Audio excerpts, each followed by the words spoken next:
Mis suegros cancelaron mi boda a último momento, con la excusa de que mi cuñado se casa primero y no necesitan gastar en 2 bodas. Desde que era niña, siempre imaginé cómo sería el día de mi boda. No con la obsesión de alguien que ha pasado años recortando imágenes de revistas y soñando con un evento de cuento de hadas, sino con la certeza de que, cuando llegara el momento, sería un día construido con amor, respeto y emoción genuina. Cuando conocí a Daniel, mi prometido, supe que con él todo eso sería posible. No porque creyera en las almas gemelas ni en la perfección de las relaciones, sino porque, a pesar de nuestras diferencias, encontré en él un compañero con quien podía construir una vida. Lo que nunca imaginé fue que, a menos de un mes de nuestro gran día, todo se vendría abajo de la forma más humillante y despiadada posible. Y peor aún, que la persona que se suponía debía estar a mi lado, luchando por nuestro futuro juntos, se convertiría en un espectador silencioso de mi desgracia.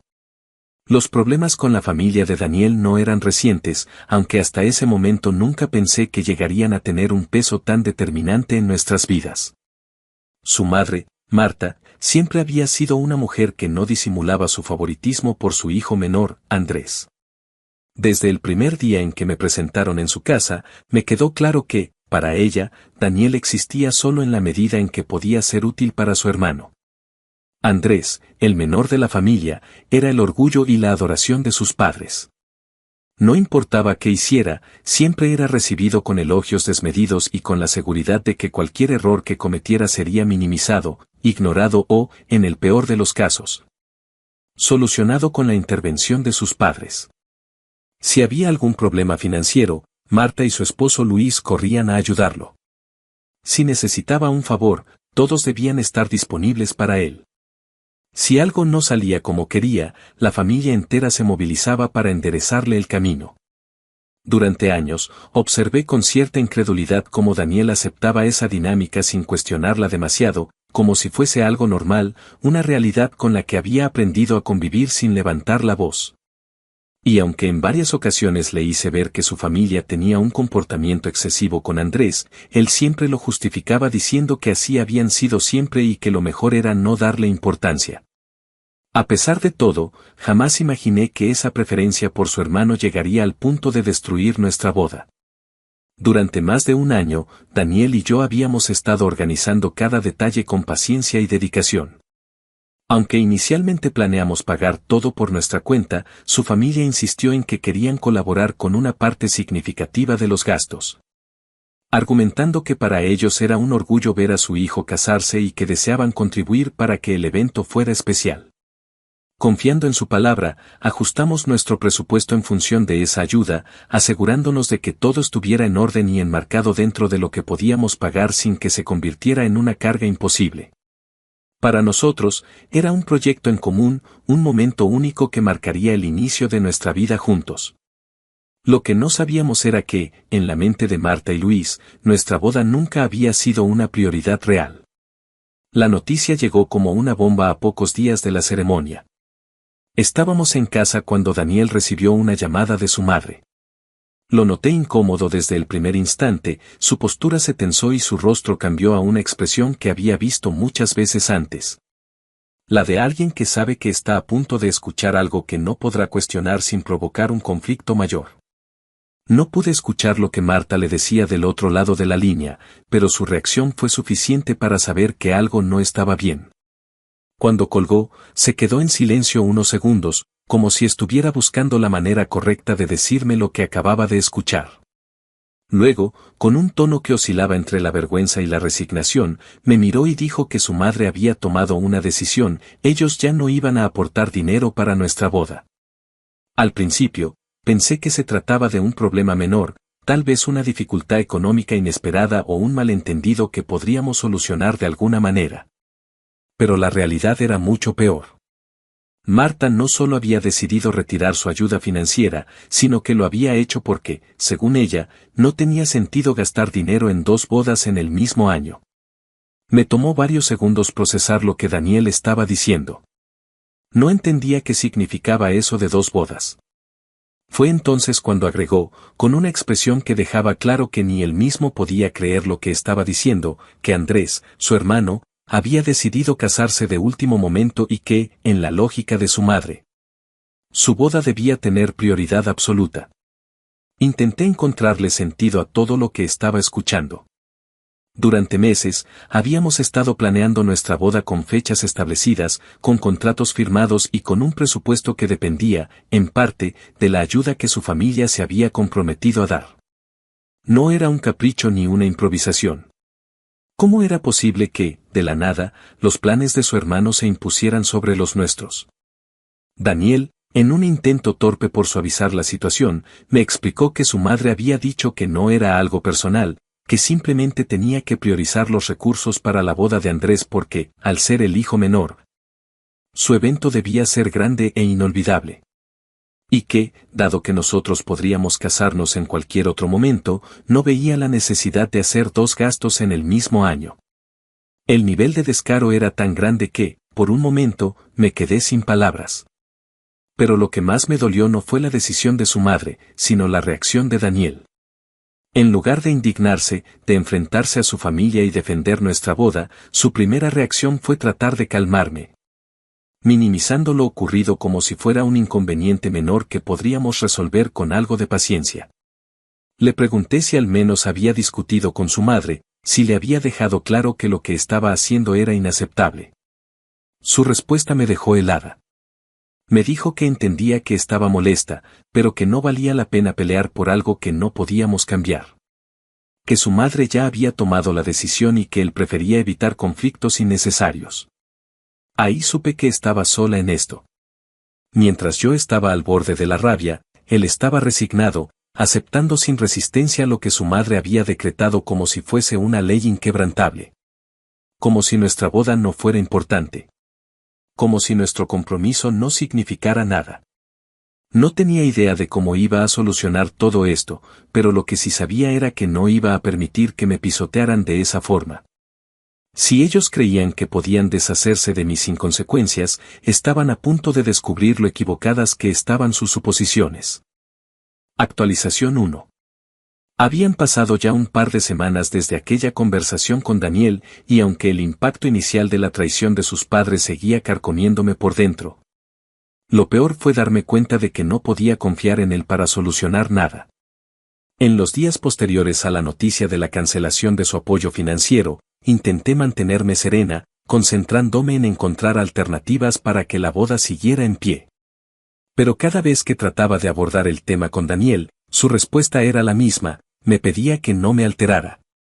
Que no valía la pena generar más conflictos y que quizás lo mejor sería posponer todo hasta que la situación se estabilizara. Esas palabras, aunque dichas con la intención de calmarme, solo sirvieron para hacerme sentir más sola. Porque la realidad era que la situación jamás iba a estabilizarse. Para él, la comodidad de mantener la paz con su familia era más importante que nuestra relación, y para sus padres, yo nunca había sido más que una figura prescindible.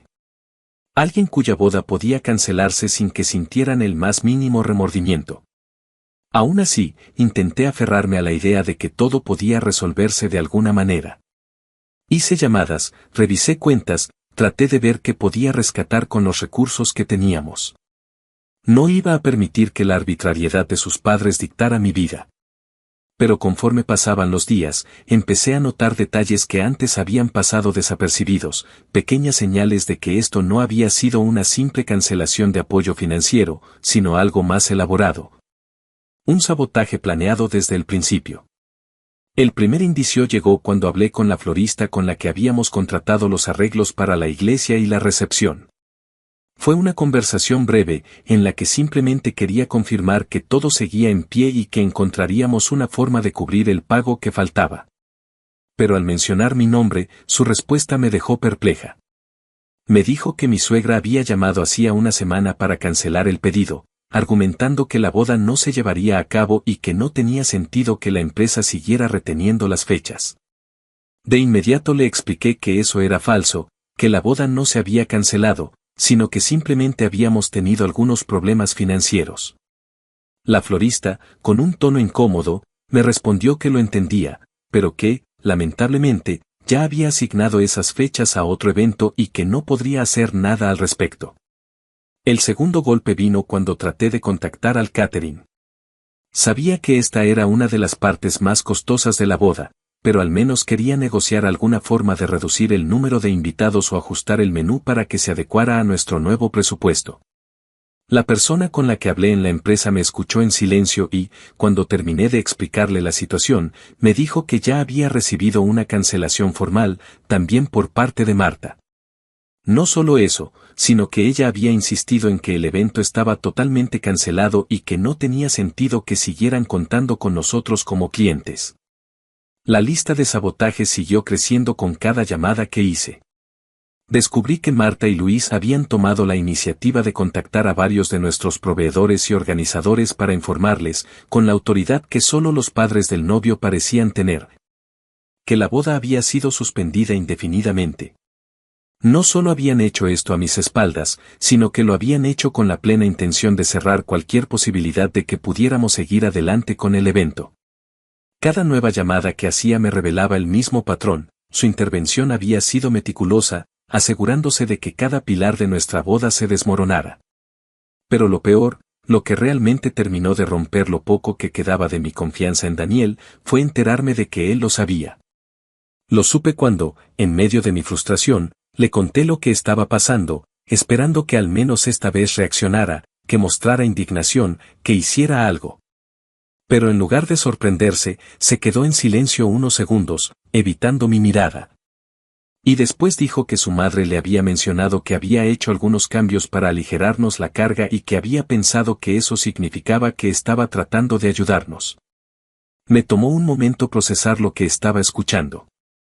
No solo sus padres me habían saboteado a propósito, sino que él lo sabía y, aún así, había decidido callarlo, permitiendo que yo descubriera la magnitud de la traición por mi cuenta.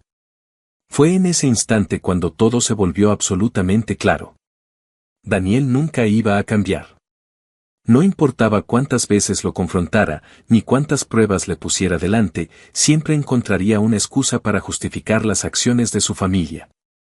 Siempre iba a priorizar la paz con su madre sobre cualquier cosa, incluso sobre la mujer con la que se suponía que iba a casarse.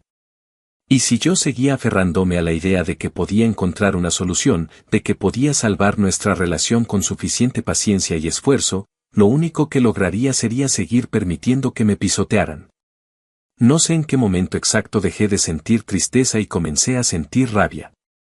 Quizás fue al ver la expresión de indiferencia de Daniel mientras yo intentaba explicarle lo grave que era lo que su familia había hecho. O tal vez fue al recordar todas las veces en las que él me había pedido que tuviera paciencia, que no generara conflictos, que entendiera que así era su madre y que no podíamos hacer nada al respecto. Pero lo que sí sé es que, en ese momento, algo dentro de mí cambió. Ya no era una novia desesperada por salvar su boda.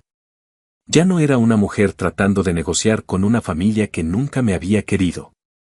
Ahora era alguien que sabía, con absoluta certeza, que no iba a dejar que se salieran con la suya. Si ellos creían que podían destruir mi boda y humillarme sin consecuencias, estaban a punto de descubrir que se habían equivocado por completo. Actualización 2. Habían pasado ya varias semanas desde que comprendí la magnitud de lo que me habían hecho, y aunque el dolor seguía ahí, anclado en algún rincón de mi pecho como una espina imposible de arrancar, poco a poco, el sufrimiento se transformó en algo distinto. Ya no era solo tristeza ni decepción, sino una determinación fría y calculada que se instaló en mí con una claridad que nunca antes había sentido. No iba a seguir llorando por una boda que habían destruido a propósito ni por un hombre que había demostrado, una y otra vez, que nunca había estado realmente de mi lado. Lo que me habían hecho no era un simple desplante ni un malentendido familiar, era una humillación meticulosamente planeada, una demostración de poder que tenía un solo propósito. Recordarme que ellos eran los que controlaban a Daniel, que él siempre sería su hijo obediente y que yo no era más que una interferencia molesta que podía ser descartada sin mayor esfuerzo. Si creían que podían pisotearme de esa forma sin consecuencias, entonces estaban a punto de descubrir que habían cometido un error fatal. Durante esos días, me dediqué a reconstruir cada pieza del desastre que habían provocado. Revisé mis cuentas, hablé con mi familia, analicé cada contrato cancelado y cada llamada que habían hecho para sabotearme. La rabia se alimentó con cada nueva revelación, con cada testimonio de personas que, de buena fe, me confirmaban que Marta y Luis habían movido cielo y tierra para asegurarse de que mi boda no se realizara.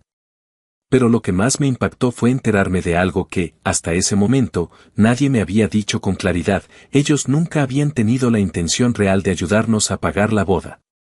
Desde el principio, había sido una farsa. Me lo confirmó una de las primas de Daniel, alguien que siempre se había llevado bien conmigo y que, a diferencia de otros miembros de la familia, no tenía miedo de decirme la verdad.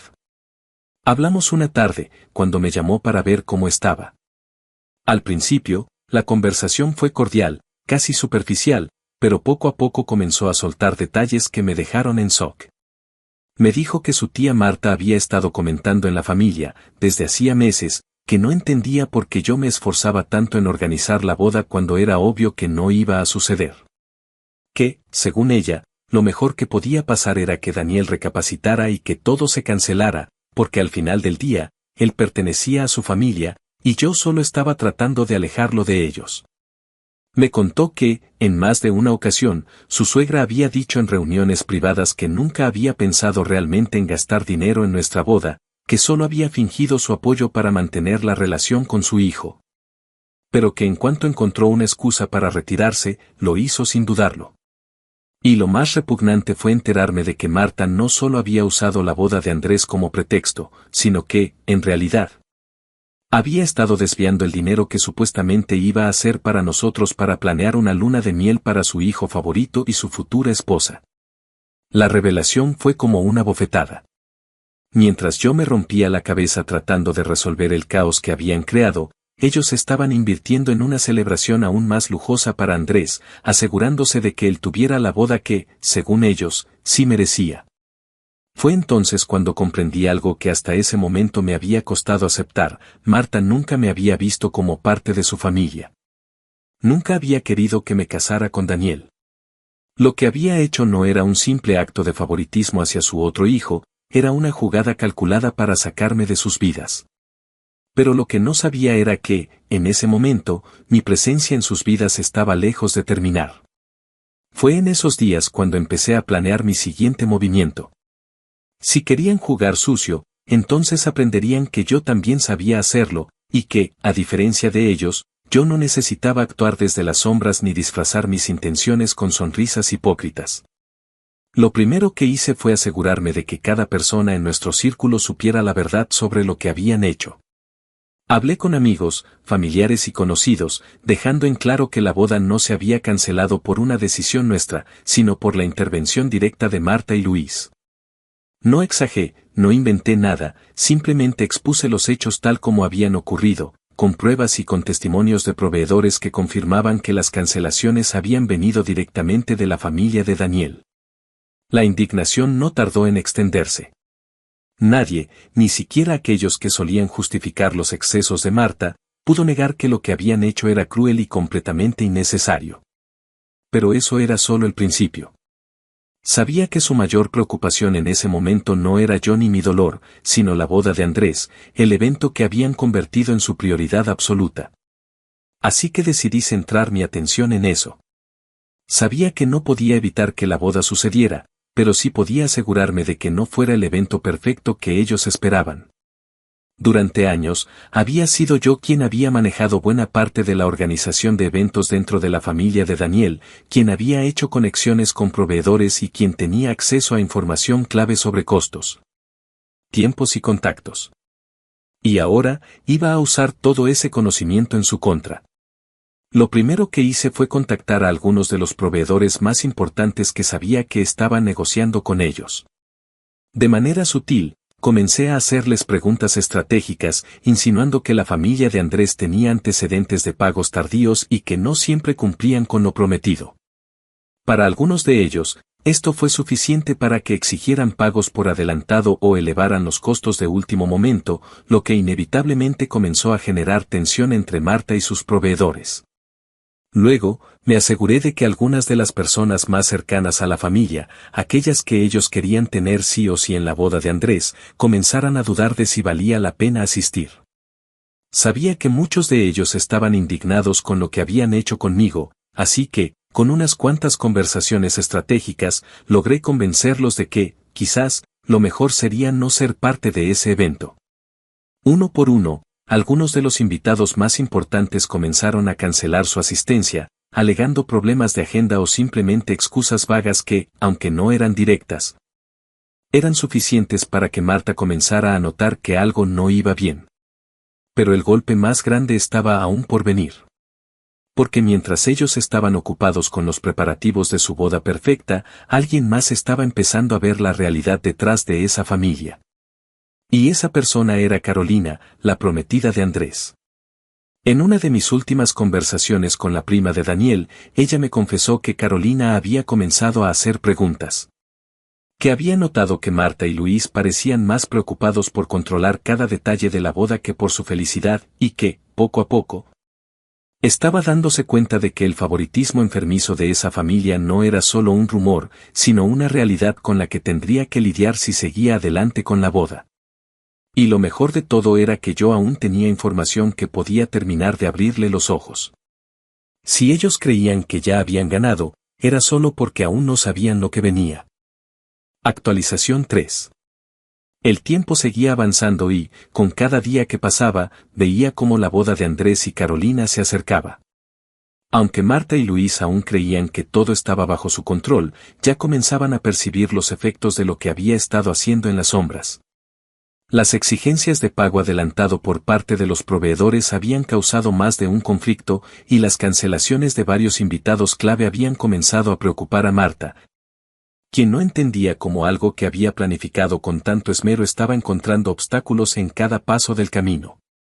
Pero lo que más disfruté fue ver cómo, poco a poco, Carolina comenzaba a darse cuenta de la realidad de la familia con la que estaba a punto de casarse. Sabía que no podía forzarla a abrir los ojos, pero también sabía que la verdad, cuando se muestra en el momento adecuado, puede ser más efectiva que cualquier otra estrategia. Así que, con paciencia, dejé que las piezas comenzaran a caer por su propio peso. Me aseguré de que algunas personas cercanas a Carolina, aquellas en quienes confiaba, supieran exactamente lo que había pasado con mi boda. No se lo dije de manera directa, sino que fui dejando caer información aquí y allá, pequeños detalles que, una vez que se sumaban, comenzaban a formar una imagen clara de la familia en la que estaba a punto de entrar. No tardé en notar que algo dentro de ella había cambiado. En un principio, Carolina siempre se mostró entusiasta con la familia de Andrés, como si realmente creyera que estaba entrando en un entorno lleno de amor y apoyo. Pero con el tiempo, comenzó a hacer preguntas, a notar las diferencias en el trato que le daban a su prometido y el que le daban a Daniel. Y lo que realmente la hizo dudar fue la manera en que Marta hablaba de la boda. Un día, una amiga en común me contó que Carolina había estado molesta después de una conversación con Marta. Al parecer, habían estado discutiendo algunos detalles sobre la ceremonia, cuando mi suegra, en su forma tan particular de minimizar todo lo que no encajaba en su visión del mundo, había dicho que lo único importante era que Andrés tuviera la boda que se merecía, porque él era el hijo que siempre había estado a su lado, el que nunca había causado problemas, el que no se había desviado del camino. Para cualquiera más, esas palabras habrían pasado desapercibidas, pero para Carolina significaban algo mucho más profundo. Porque si Andrés era el hijo perfecto, entonces, ¿qué pasaría si algún día ella no cumplía con las expectativas de esa familia? A partir de ahí, todo comenzó a fracturarse. Las discusiones entre Carolina y Andrés se volvieron más frecuentes. Y lo que antes eran pequeños desacuerdos sobre los arreglos de la boda se convirtieron en peleas sobre el control absoluto que Marta y Luis ejercían sobre ellos. Por supuesto, Andrés, tan acostumbrado a que todo se hiciera según la voluntad de sus padres, no veía el problema. Para él, era normal que su madre tomara decisiones sin consultarlo, que su padre manejara las finanzas del evento sin pedir su opinión, que todo girara en torno a lo que ellos querían y no a lo que él y Carolina habían planeado. Y esa, más que cualquier otra cosa, fue la gota que hizo que Carolina comenzara a dudar de si realmente quería casarse con él. Mientras tanto, yo seguía asegurándome de que la boda no saliera como ellos esperaban. Sabía que no podía detenerla, pero podía hacer que fuera una experiencia lo suficientemente estresante como para que nunca olvidaran que habían jugado conmigo. Logré, a través de contactos estratégicos, que algunos de sus proveedores cambiaran de condiciones en el último minuto, aumentando precios y exigiendo pagos adicionales que no estaban en el presupuesto inicial. También conseguí que ciertos detalles de la organización se vieran afectados por errores accidentales, como confusiones con las fechas de entrega de los arreglos florales y problemas con la distribución de mesas para los invitados. Nada lo suficientemente grande como para cancelar la boda, pero sí lo suficiente para hacer que Marta sintiera que estaba perdiendo el control. Y en medio de todo ese caos, lo que más disfruté fue ver la desesperación de Daniel. No porque lo extrañara o porque quisiera que sufriera, sino porque era la primera vez que realmente estaba enfrentando las consecuencias de su falta de carácter. Durante años, había vivido en la comodidad de no tomar decisiones, de permitir que su familia hiciera y deshiciera a su antojo sin siquiera intentar ponerles un alto. Pero ahora, con su hermano en el centro de la atención y su madre ocupada con la boda de su hijo favorito, ya no tenía el papel de hijo obediente que alguna vez tuvo. No podía evitar ver cómo su postura había cambiado, cómo su mirada reflejaba algo parecido a la duda cada vez que se encontraba conmigo. Era como si, por primera vez, se estuviera preguntando si realmente había hecho lo correcto. Pero para mí, ya no importaba. No me interesaban sus arrepentimientos ni sus intentos de acercarse de nuevo.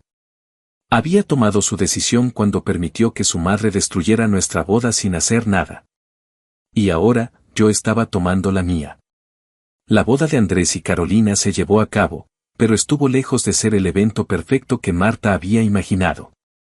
Hubo retrasos, cancelaciones inesperadas y errores en la organización que hicieron que el evento se sintiera caótico y desorganizado. Y lo mejor de todo fue que, mientras Marta y Luis trataban de controlar los daños, Carolina seguía acumulando razones para dudar de su futuro con Andrés. Porque, aunque en ese momento aún no lo sabía con certeza, la semilla de la duda ya estaba plantada, y tarde o temprano, iba a florecer. Pero la mejor parte aún estaba por venir. Porque si bien la boda había sido un desastre parcial, lo que sucedería después terminaría de demostrarle a Marta y a toda su familia que no podían jugar con mi vida y salirse con la suya. La historia aún no había terminado. Y cuando llegara el momento, se darían cuenta de que lo peor aún estaba por venir. Actualización 4. Habían pasado unas semanas desde la boda de Andrés y Carolina, y aunque a simple vista todo parecía haber vuelto a la normalidad dentro de la familia de Daniel, yo sabía que debajo de esa superficie de aparente tranquilidad, las fisuras que había provocado seguían creciendo. Marta había logrado su cometido de darle a su hijo favorito una boda digna de su adoración desmedida, pero lo que no había previsto era que cada uno de los problemas, retrasos y dificultades que enfrentaron en el proceso habían sembrado un malestar profundo en las personas que alguna vez la apoyaron incondicionalmente. La familia y los amigos que antes la veían como una mujer meticulosa y controladora, ahora comenzaban a cuestionar si su forma de actuar no era, en realidad, la de alguien que había cruzado demasiados límites. El verdadero golpe, sin embargo, no llegó desde fuera, sino desde adentro. Carolina, la que hasta ese momento había sido una figura dócil dentro de los planes de la familia, comenzó a cambiar. No fue inmediato, pero poco a poco, empezó a mostrar una incomodidad creciente con la dinámica que la rodeaba. No era para menos. Durante todo el proceso de organización de la boda, había visto con sus propios ojos el tipo de mujer que era Marta, el nivel de control que ejercía sobre su hijo y la manera en que todo debía girar en torno a los caprichos de esa familia. Y aunque al principio había tratado de ignorarlo, de justificarlos con la idea de que así son las familias, después de la boda ya no podía hacerlo. Porque cuando pasó la euforia del evento, cuando se encontró casada con un hombre que no tomaba ninguna decisión sin consultar primero con su madre, cuando vio cómo Marta seguía metiéndose en cada aspecto de su nueva vida, la verdad se hizo innegable, no se había casado solo con Andrés, sino con toda su familia. Mientras tanto, Daniel comenzó a actuar de una forma que, aunque no me sorprendió, sí me resultó patética. De alguna manera, después de ver cómo la boda de su hermano se había convertido en un caos parcial, parecía haber despertado un cierto nivel de conciencia sobre lo que había pasado entre nosotros. No lo suficiente como para reconocer su culpa, pero sí lo justo como para comenzar a buscarme, con excusas torpes y con una actitud que oscilaba entre la nostalgia y el remordimiento mal disimulado. Primero fueron mensajes casuales, intentando iniciar conversaciones sobre temas intrascendentes. Luego vinieron los intentos de verme en persona, de coincidir en reuniones con amigos en común con la esperanza de poder hablar conmigo en privado. Pero lo que más me irritó fue la forma en que comenzó a referirse a todo lo que había pasado, como si hubiese sido un simple malentendido, algo que podríamos haber superado si yo no hubiera sido tan radical en mi reacción. Fue en una de esas reuniones cuando finalmente decidí que había tenido suficiente. Estábamos en una cena con algunos amigos, en un ambiente relajado, cuando Daniel, aprovechando un momento en el que quedamos solos en la mesa, intentó retomar la conversación que yo había estado evitando por semanas. Con ese tono de falsa comprensión que tanto me molestaba, me dijo que había estado pensando mucho en lo que pasó, que entendía que yo estuviera molesta, pero que quizás nos habíamos dejado llevar demasiado por la emoción del momento y que, con el tiempo, podríamos hablarlo de una forma más calmada. Me dijo que extrañaba lo que teníamos, que no quería que todo terminara de esta manera, y que, después de todo, nosotros habíamos sido una pareja con una historia importante. Lo escuché en silencio, dejando que terminara su discurso lleno de medias verdades y justificaciones baratas. Y cuando vi que se callaba, esperando algún tipo de respuesta que le diera esperanzas de que aún había algo entre nosotros, lo miré fijamente y le respondí con la frialdad que había guardado dentro de mí durante todo ese tiempo. Le dije que lo que más me dolía de todo esto no era que su madre hubiera destruido nuestra boda, sino que él lo había permitido. Que si hubiera sido un hombre con un mínimo de carácter, con una pizca de respeto por la mujer con la que supuestamente quería casarse, jamás habría dejado que su madre pisoteara nuestra relación de esa manera. Que no había sido la emoción del momento lo que me hizo alejarme, sino la certeza absoluta de que él jamás iba a cambiar. De que siempre iba a anteponer la comodidad de seguir siendo el hijo obediente antes que luchar por su propia vida. Vi cómo su rostro cambiaba, cómo pasaba del intento de ternura a la incomodidad, y luego a la humillación cuando me levanté de la mesa sin darle la oportunidad de seguir hablando. Dejé que el silencio hiciera el resto. Sabía que no había nada que pudiera decir para defenderse, porque todo lo que había salido de mi boca era la verdad más cruda y más dolorosa. Pero esa fue solo la primera parte de mi venganza final.